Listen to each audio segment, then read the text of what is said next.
Okay. Good afternoon, everyone. This is Dr. Bhupesh from Dr. BKM Institute. So today we are discussing this letter, and I have not read this letter priorly, so I would take it with you. Priorly means today I have not discussed this letter, so I will do it with you. तो जैसे paper में आता है letter, वैसे ही मान लो मेरे सामने ये लेटर है, तो सबसे पहले आपको लेटर लास्ट से शुरू करना है ताकि आपको पर्पस ऑफ द लेटर पता लगे. Using the information write a letter refer to doctor McLaren neurologist. तो आपको न्यूरोलॉजिस्ट को लेटर लिखना है. तो यानी आज जो भी बातें होंगी वो न्यूरो से रिलेटेड हो. सो ये देखते ही समझ जाओ, न्यूरोलॉजिस्ट को लेटर लिख रहे हो मतलब स्पेशलिस्ट को लेटर लिख रहे हो. और जो लास्ट विजिट होती है वो हमेशा ये बताती है कि पर्पस ऑफ द लेटर, कि आप लेटर क्यों लिख रहे हो. Because this talks about the current condition of the patient.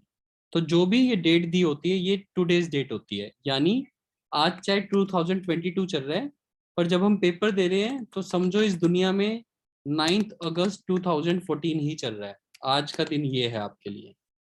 सो 9 अगस्त 2014 को यानी टुडे आपके पेशेंट की कंडीशन क्या है. ही हैज कंप्लेन्ड ऑफ या he is complaining of dizziness and has reported 2 recent blackouts. तो मैं प्रेजेंट परफेक्ट का यूज कर रहा हूँ. प्रेजेंट परफेक्ट का मतलब has third form present perfect. और अगर इसका पैसिव वॉइस बनाना होता है, अगर किसी के द्वारा काम हुआ तो सिर्फ बीन लग जाएगा, हैज बीन थर्ड फॉर्म बस. इसके अलावा इस पूरी राइटिंग में देखना कोई इस पूरे टुडे में कोई टेंस यूज नहीं होगा. सो टुडे द पेशेंट, मैं आपको लिख के भी दिखा देता हूँ ताकि आपको ऐसे ना लगे कि मैं ऐसे कह रहा हूँ. Today the patient has complained of dizziness and has reported, सिर्फ इतना, 2 recent blackouts, few minutes each. Also, he has reported that he feels stressed and is busy at work. His mood has been up and down since last visit. उसका mood ऊपर नीचे रहा है. And also there is tingling in hands. Left leg of the left leg still feels weak. मतलब ये हम पुरानी conditions पढ़ेंगे पर हम आज की कंडीशन देख रहे हैं. तो अगर देखो पेशेंट का मूड खराब रहा है तो न्यूरो सर्जन को मैं बता रहा हूँ, सर ब्लैकआउट्स का मतलब चक्कर आके गिर गया. सर ये पेशेंट 2 बार तो चक्कर आके गिर गया अभी, और इसको डिजीनेस चल रही है, इसका मूड ऊपर नीचे रहता है, टिंगलिंग इन हैंड्स है यानी हाथ कांपते रहते हैं. तो अगेन नर्वस सिस्टम इन्वॉल्व है. लेफ्ट लेग बहुत वीक है, ब्रेथलेसनेस हो जाती है, कॉन्स्टिपेशन, शॉर्ट ऑफ एनर्जी. वो बेटर खाने की कोशिश कर रहा है, एक्सरसाइज भी कर रहा है, और स्मोकिंग तो अभी भी कर रहा है. ब्लड प्रेशर उसका बहुत ही कम है, 88/70 है. Heart rate is all right. BMI weight is 93.7. Chest clear है. लॉस ऑफ सेंसेशन, तो this is the main thing. तो हमने जब एग्जामिनेशन किया तो सेंसेशंस नहीं आ रही हैं. और जब हमने रिफ्लेक्स सेक्शन देखा तो डिमिनिश्ड है लेफ्ट टेलर रिफ्लेक्स, यानी कि नी के आसपास भी कोई रिफ्लेक्स नहीं आ रहा. तो हमने इसको बोला कि head and lumbar spinal CT scan करवाओ to try to determine the causes of leg weakness. तो ये लंबर स्पाइनल और हेड वाला सीटी स्कैन करवाओ तो हमें पता लगेगा. एंड एसोसिएटेड ऑब्जेक्टिव हाइपोरिफ्लेक्सिया, और जो उसका हाइपर जो रिफ्लेक्सेशन है वो स्लो हो रखा है. हाइपो का मतलब इट्स लेस. सेंट्रल और स्पाइनल ये नहीं पता कि वो सेंट्रल है या स्पाइनल है. चेक फॉर स्पाइनल सिस्ट और ट्यूमर्स. तो इन सब के लिए हमें ये टेस्ट करवाने हैं, CT scan to determine the cause of leg weakness and associated objective hyporeflexia. अगर आपको ये नहीं लिखना आता तो प्लीज डोंट राइट इट.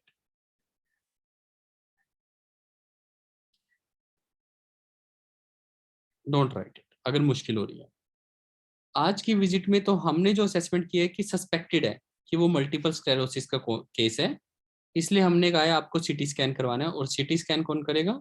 एक न्यूरोलॉजिस्ट. और आपके पास एक फुल न्यूरोलॉजिकल असेसमेंट के लिए भेज रहे हैं. एंड MRI के साथ क्वेश्चन मार्क दिया है कि सर प्लीज देख लेना, शायद MRI भी चाहिए हो सकता है. तो टुडेज विजिट आपका फर्स्ट पैराग्राफ भी बनाता है, लास्ट भी. तो मैं 2 पैराग्राफ तो आपके सामने यहीं पे लिख देता हूँ ताकि आपको दिक्कत ना हो.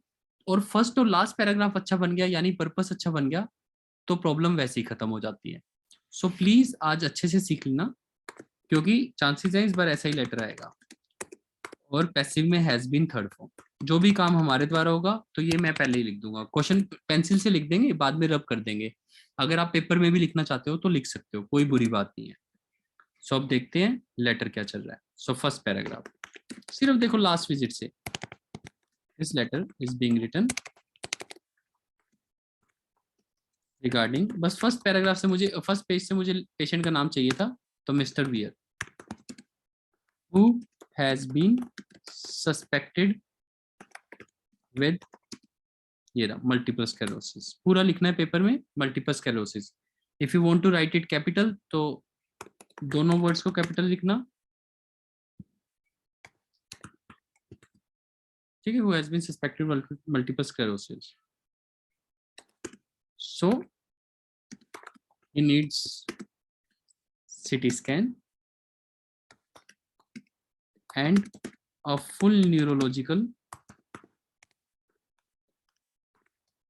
assessment। इस सो को तभी लगाना है जब आप ये बात समझते हो कि मल्टीपल स्क्लेरोसिस सस्पेक्टेड है। अगर यहाँ पे सस्पेक्टेड वर्ड नहीं होता तो मैं यहाँ पे सो वर्ड नहीं लगा सकता, I cannot use so. Here the word is suspected, that means I need CT scan to confirm it. So that is why ये सो फिट हो रहा है कि सस्पेक्टेड केस है, इसलिए हमें CT स्कैन चाहिए and a few neurological assessment, hence he is being referred under your expertise। बिल्कुल simple।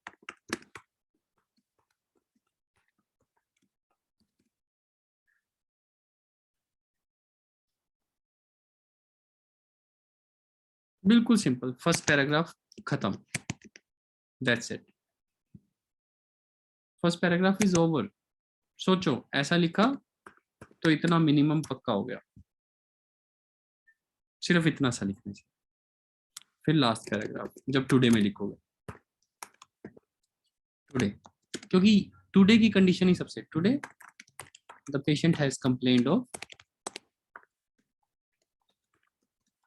As have third form यही यूज करनी है, तो इसको मैं ऊपर से हटा के, क्योंकि फर्स्ट पैराग्राफ में इतनी जरूरत नहीं है इनकी जितनी यहाँ पे है, तो सिर्फ कॉपी करने के लिए मैं लिख रहा हूँ। Today the patient has complained of dizziness and has reported 2 recent blackouts। ज्यादा लिखने की जरूरत नहीं कि 1 मिनट ईच का है या ज्यादा है, क्योंकि फिर डाटा बढ़ता जाता है। 2 recent blackouts, also he is feeling stressed, वो स्ट्रेस फील कर रहा है, तो यहाँ पे मेरे को टेंस चेंज करना पड़ रहा है के लिए is MRNG, feeling stressed and his mood has been up and down, उसका मूड ऊपर नीचे हो रहा है सिंस लास्ट विजिट, तो मूड भी खराब चल रहा है। अब मेन बातें लिखनी है बस। अब मेरे को पता है कि वर्ड काउंट ज्यादा जाएगा इस लेटर का, तो बहुत ध्यान से, along with this he has reported tingling in hands, क्योंकि tingling बहुत इंपॉर्टेंट है, and his leg feels weak।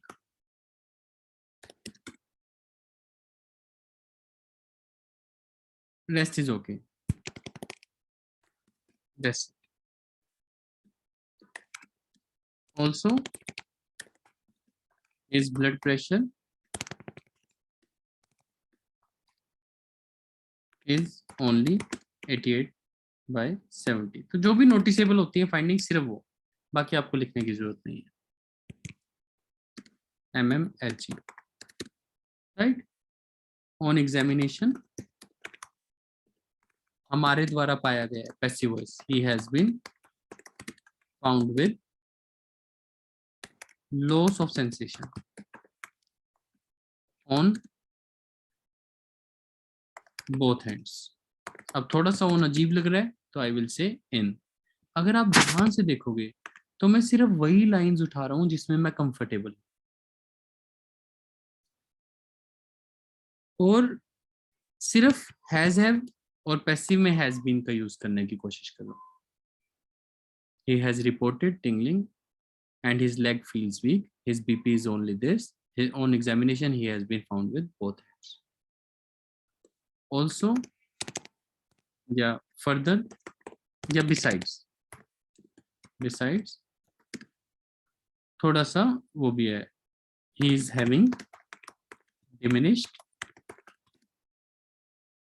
Left एलर रिफ्लेक्स, सेम वर्ड कुछ। That is why I say OET इतना आसान है कि जो आसानी से आ रही है उसको मैं आराम से लिख रहा हूँ। इज हैविंग, बीपी इज इतना, मूड ऊपर नीचे रहा, mood has been up and down since last visit, so these are the small things. तो ये सब चल रहा है। सो ही नीड्स या रिक्वायर्स, नीड्स अगर ऊपर भी यूज किया था रिक्वायर्स कर देते हैं, ही रिक्वायर्स, उसको चाहिए, क्या चाहिए, head and lumbar CT scan.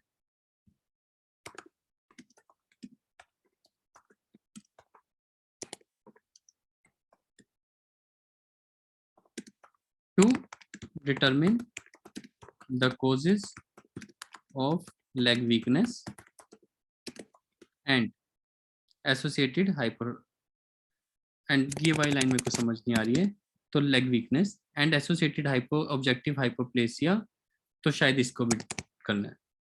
And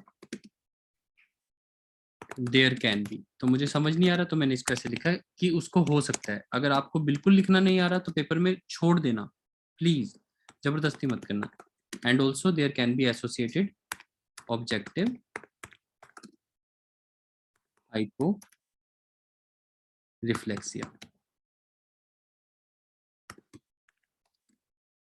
देखिए बिल्कुल सिंपल, जो चीज समझ नहीं आ रही मैंने कहा ये तो डिटरमिन, सिटी स्कैन चाहिए to determine the causes and there can be associated, कितनी अच्छी लाइन बन गई। और इसको एसोसिएटेड, एसोसिएटेड हो सकता है के लिए कैन।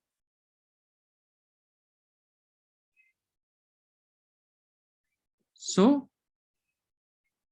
एट दिस मोमेंट, या फिर simple provisional diagnosis, suspected word को आप ऐसे भी लिख सकते हो, तो ऊपर से अलग करने के लिए आप ऐसे लिखोगे प्रोविजनल डायग्नोसिस ऑफ, जो भी बीमारी का नाम है, मल्टीपल स्क्लेरोसिस,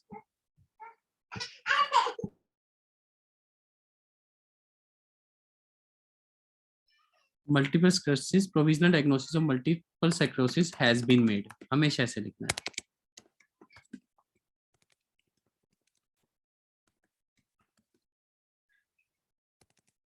फॉर विच, या फिर has been made, so CT scan is highly required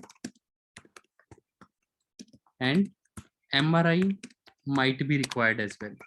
MRI might be का मतलब चाहिए हो सकता है, might be required as well. तो ऐसे आप अच्छी अच्छी इंग्लिश बनाते हो जब आप हिंदी में साथ साथ बोलते हो कि पक्का नहीं है सर, चाहिए हो सकता है, कि प्रोविजनल डायग्नोसिस बनाई गई है, सिटी स्कैन चाहिए क्योंकि हमें लग रहा है, and MRI might be required as well. So your expertise is highly required in this case. Yeah, highly, so your expertise would be highly appreciated. ऐसे लिख दो, क्योंकि अब बार बार is highly required लिखते हो तो बार बार आ रहा है, इसलिए चेंज कर दो। So that is how you write first and the last paragraph. दोबारा पढ़ते हैं लास्ट पैराग्राफ। और आपको ना इसके बिना आपकी कहानी बननी चाहिए यहाँ से, मतलब आपका पैराग्राफ अपने आप में पूरा होना चाहिए। अगर आप फर्स्ट पैराग्राफ देखोगे, purpose, this letter is being written regarding Mr. who has been suspected with multiple, so he needs CT scan and a full neurological assessment, hence he is being referred under your expertise. Today the patient has complained of this and this, reported to recent, he is feeling stressed, mood has been up and down, along with this he has reported tingling, his leg feels weak, also his blood pressure is only this.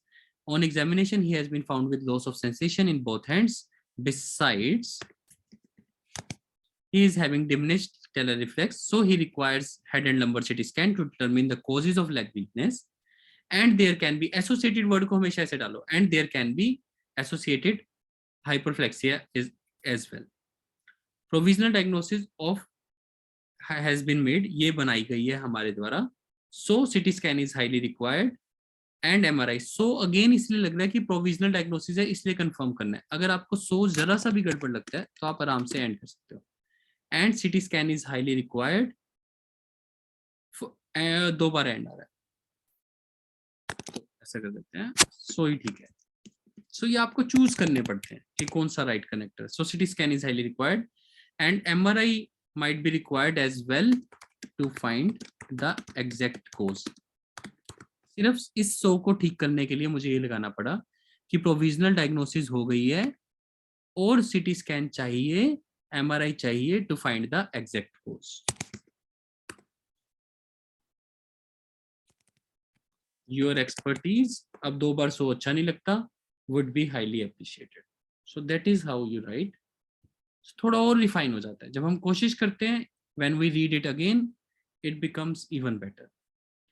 अब मैं आपको सबसे important बात बताने जा रहा हूं। जब आपका लास्ट पैराग्राफ और फर्स्ट पैराग्राफ बन गया लेटर का, तो आप जो ऊपर वाले पैराग्राफ्स हैं उसमें कुछ भी इग्नोर कर सकते हैं।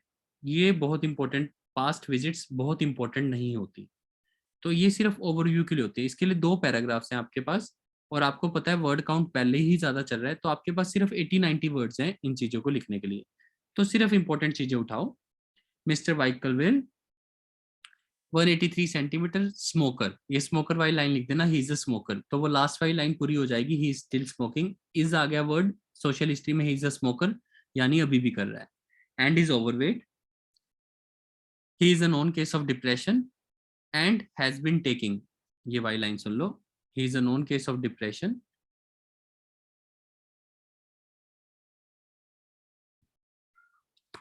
he is an social, ये second paragraph, he is a known case of depression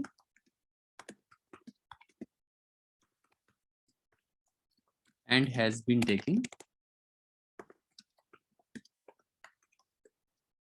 सेराटाइड hydrochloride वहीं से उठा के since September 2012, पूरा लिखना है सितंबर।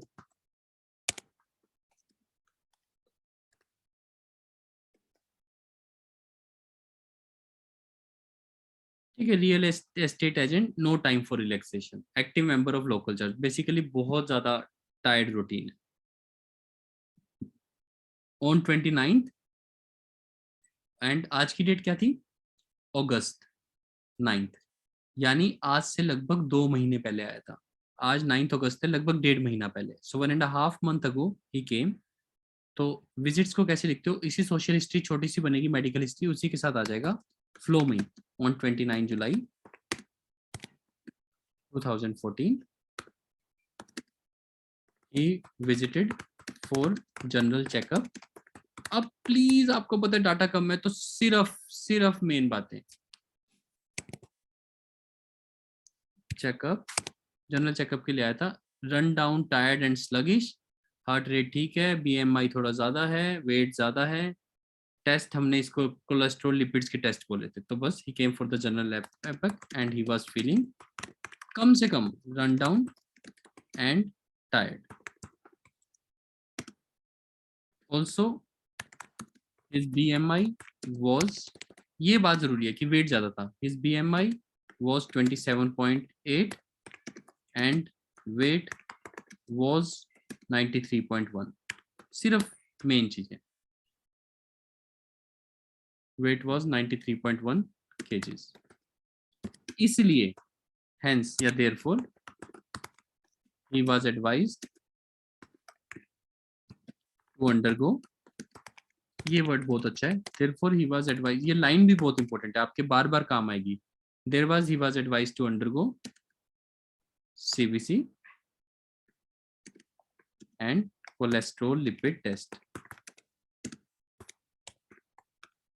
क्योंकि वेट बढ़ा हुआ था, हमने कहा सर आप ये जरूर करवा लेना, ये आपके लिए जरूरी है। सो that is how you right this visit. फिर नेक्स्ट विजिट में क्या हो रहा है, देखते हैं नेक्स्ट विजिट में क्या हो रहा है। तो रिपोर्ट्स जब उसने टेस्ट करवाया तो आफ्टर 1 वीक, तो 29 को करवाया, सो ऑलमोस्ट, तो आप इसको शुरू भी ऐसे कर सकते हो, after a week he revisited and revisited for the results। Simple line, results के लिए आया, reported weakness and was feeling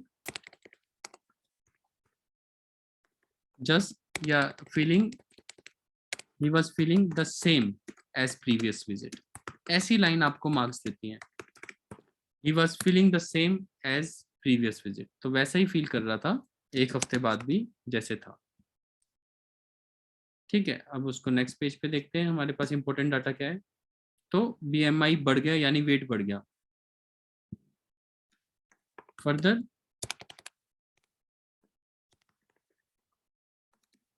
his weight got increased, उसका वेट बढ़ गया. got increased, ये भी बहुत इंपॉर्टेंट लाइन है. तभी मैं कह रहा हूँ हर लाइन इंपॉर्टेंट है और हर रोज रिपीट करेगी, डेली रिपीट करेंगी ये line. increased and his cholesterol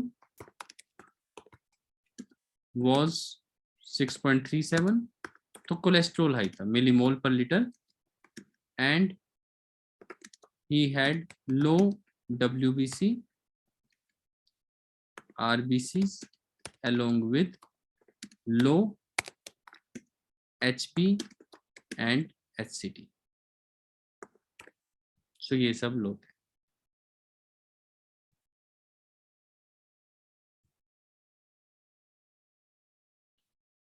Repeat assessment of hypercholesteremia.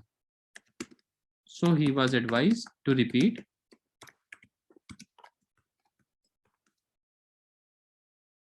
assessment of hypercholesteremia. तो हमने कहा दोबारा करवाना पड़ेगा after 3 months. ठीक है. Repeat assessment of hypercholesteremia in 3 months. Assessment, monitor general health, tiredness, depression, ये सब हो चुका है. Patient should make lifestyle hypercholesteremia and should make. He was advised to repeat this and to make lifestyle. तो to के साथ ये word जा रहा है कि उसको ये कहा कि आप अपने आप को चेंज करो और साथ में आप अपने टेस्ट करवाते रहो हर 3 महीने बाद. Also, he was told to decrease saturated fat and incorporate regular exercises to decrease weight and control cost. Along with that, he was also advised to quit smoking. Further, he was advised to come for review after 1 month. So, अब ये 1 महीने बाद आया. So, after a month, he has complained of. After a month के बाद सीधा today he has complained of. वो last paragraph मैंने आपके लिए लिख दिया था. तो कहने का मतलब है कि बिल्कुल फ्लो में चलता है और इसमें से आपने 3-4 लाइंस यहाँ से आपने कम कर दी तो भी फर्क नहीं पड़ेगा, लेकिन स्टोरी जरूर पूरी करनी है आपकी. लेटर में स्टोरी पूरी होनी चाहिए कि पेशेंट है, डिप्रेशन का केस था, मेडिकेशंस ले रहा था, टाइम नहीं है उसके पास, पहली बार जनरल चेकअप के लिए आया था क्योंकि लो फील कर रहा था. देन हमने कहा कोलेस्ट्रॉल लिपिड कराओ. सो सीधा भी लिख सकते हो after a week his cholesterol was इतना and reports showed this and this thing. आपको ये सब लिखने की भी जरूरत नहीं है अगर आप ये नहीं लिखना चाहते. So जब आप इसको कह रहे हो कि हमने कहा कि टेस्ट रिपोर्ट्स करवाओ, so after a week he revisited for the test reports and his cholesterol was higher, this was higher. So he was advised to decrease saturated fat and to do regular exercise and to stop smoking. Further he was advised to come for review after a week. बस ये main lines लिख दोगे तो भी काफी है. Today he has complaint of this. तो पहले जो प्रॉब्लम चल रही थी वो कोलेस्ट्रॉल की चल रही थी. अब अचानक से जो प्रॉब्लम है वो ये बता रही है कि इसकी तो लेग्स वगैरह सब वीक हो रही हैं, तो शायद इसको मल्टीपल स्क्लेरोसिस हो सकता है. तो इतना इस डाटा में से वही उठाना है जो मल्टीपल स्क्लेरोसिस से रिलेट कर रहा है. तो सिर्फ कोलेस्ट्रॉल की बातें लिख सकते हो थोड़ी बहुत, और इसके अलावा सिर्फ बाकी मेन जो ये है कि मेन ये विजिट है, ये वाली बातें इंपॉर्टेंट नहीं है क्योंकि ये बहुत ज्यादा न्यूरो से रिलेटेड नहीं है. तो आप इसमें से कितना भी डाटा कम कर सकते हो क्योंकि इनमें से कोई भी न्यूरो से रिलेटेड नहीं है. मेन चीज ये है कि feeling of run down, tired and sluggish, ये वाली बातें इंपॉर्टेंट है. हम न्यूरो को ये बता रहे हैं, क्यों लिख रहे हैं हम कि कोलेस्ट्रॉल की बातें, कि पहले हम इस पेशेंट को सिर्फ ये समझ रहे थे कि हाइपर कोलेस्ट्रीमिया का केस है और वेट ज्यादा है, लेकिन आज पहली बार हमें पता लगा है कि इसको तो बहुत सारी प्रॉब्लम्स हैं. इसका तो ये रिफ्लेक्स भी नहीं काम कर रहा, टिंगलिंग भी हो रही है. तो इसलिए हम आज आपके पास भेज रहे हैं because today we have found that he is in this condition. अगर हमें पहले पता होता पहली विजिट में तो हम पहले ही भेज देते. तो इसलिए थोड़ा सा पहले वाली विजिट्स को एक्सप्लेन करना जरूरी होता है, ये बताने के लिए कि हमने आपके पास पहले क्यों नहीं भेजा. क्योंकि पहले हमें हाइपर कोलेस्ट्रीमिया का केस लग रहा था, पर जैसे अब हमने इस बार देखा तो कोलेस्ट्रॉल के साथ साथ उसकी नर्व्स की एबिलिटी भी कम हो रखी है, टिंगलिंग हो रही है, there are different things happening. तो अब हमें लग रहा है मल्टीपल स्क्लेरोसिस है, इसलिए हम आपके पास भेजे हैं। तो पहली 2 विजिट्स की वैल्यू कम हो जाती है, so you have to write less about first 2 visits to make it a wonderful letter of 200 words. Again, a little difficult letter, but it is very important to learn how to reduce word count. And please revise this letter as much as you can. This is Dr. Bhupesh from Dr. BKM Institute. Our contact number is 76967 34256. Thank you.